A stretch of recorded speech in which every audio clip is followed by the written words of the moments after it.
Police knock. You crack open your door and the officer's boot wedges between your door and the door frame. One bad shove could land you in cuffs for assaulting an officer. In the next 5 minutes, you'll learn the exact words and moves that keeps the officer outside and keeps you out of jail. Hi, I'm Marc Lopez, former prosecutor turned defender of the people. Let's jump right in. Rule number 1, don't open your door blind. Listen, we are trained by society. If we hear the door knock or we hear the doorbell, we walk up and just open that door. Terrible, terrible idea. You have no idea who's on the other side of that door.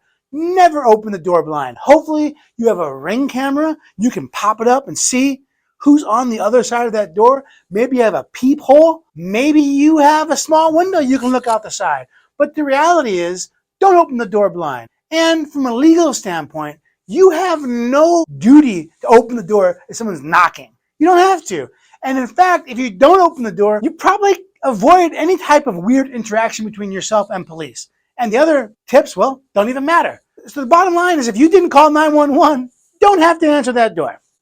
Rule number 2, if you do decide to open up that door, just crack that door. Hopefully you have a little chain on that door and keep the conversation short. You know, you want to keep your hands at your side. Don't want the officer to say, I felt scared or I felt in danger because he was making movements with his hands. So keep your hands at your side and, officer, how can I help you? Very simple statement. Now, 9 times out of 10, the officer is going to say, would you mind stepping outside? I want to talk with you. And the only thing you should say to that is, I'm comfortable speaking right here. You do not want to step outside your home, because if you do that, you take all the control and power you have inside your house and it's just gone the moment you step out onto your patio or your porch. There's so much power the individual has in their home that's just gone when they're no longer in that home. So do everything possible legally and safely. Stay in your home. Rule number 3, do not use force. Just use words. A lot of states have come out and said, officer cannot just stick their foot in the door, can't stick their hand in the door during a knock and talk. Can't do it. They're not supposed to. Indiana specifically said that's not correct, and in fact, a citizen might be able to defend themselves from that type of inappropriate police encounter. But just understand, if you shove the door on an officer, you might win later on in court or with your attorney, but you're probably going to get arrested, spend the night in jail.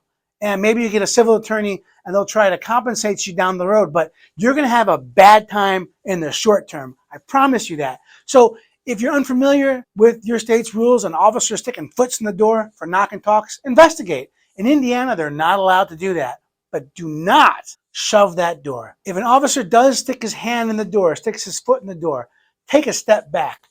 I do not consent to entry or search. And then I invoke my 5th Amendment right to remain silent. That's the only thing a person should say if an officer sticks their hand or their foot between the door and the door frame. Number 4, if the officer says he has a warrant to come inside, well, ask to see the warrant while the door is cracked or have him slide it under the door. But just understand, there is a federal requirement that officers show a person a warrant. Not all states have that requirement. In fact, Indiana, as much as we love freedom in this state, and we have some pretty cool search and seizure protections for the average citizen, there is no requirement by statute that officers show a person a warrant. That's a pretty big failure on this state's part, but just understand the officer may not be required to show you the warrant. Now, good officers, before they break down your door or do something crazy, they typically will, hey, I do have a warrant, please let me in. In that case, you want to take out your cell phone and record that, and you want to say some specific words. I do not consent beyond the scope of the warrant. Say that out loud, just so the officer isn't saying, oh, you're letting us in? Okay, cool. Well, yeah, the warrant said we can only search in these spots, but he let us search everywhere. Just say those words out loud. I do not consent beyond the scope of the warrant. And then record them while they're in your house. Officers may get mad. Why are you recording me? Turn that off. It's my house. It's my rules. I'm going to record you. And obviously, if they're getting agitated and they're physically getting agitated, you probably want to rethink that. But just be careful and try to record the officers if they're executing a warrant in your home.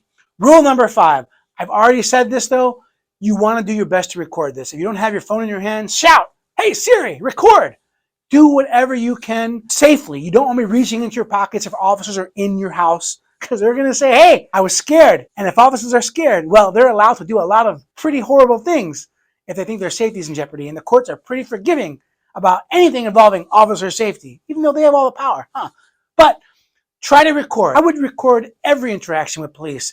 If they're at your door knocking, if they come in with a search warrant, if they say there's exigent circumstances, record, record, record. You can never go wrong. It can only help you and your situation. A final tip, we don't think about this enough, but if you have kids, you want to let the kids know, hey, don't just blindly open the door. That's a little final tip. So here's a quick recap. Look first, answer maybe. If you do answer, crack the door. Hopefully you have a latch on there. Tell them you do not consent, but you're not using force against them. If they do say they have a warrant, ask to see the warrant. And lastly, record these interactions with police. Screenshot that checklist. If you have any questions about your Fourth Amendment rights, write me a comment. I will do my absolute best to respond to all comments. I can't promise that. And if you have a case in Indiana, give me a call, 317-632-3642. I would love to talk to you about your situation. But most importantly, remember to always plead the Fifth.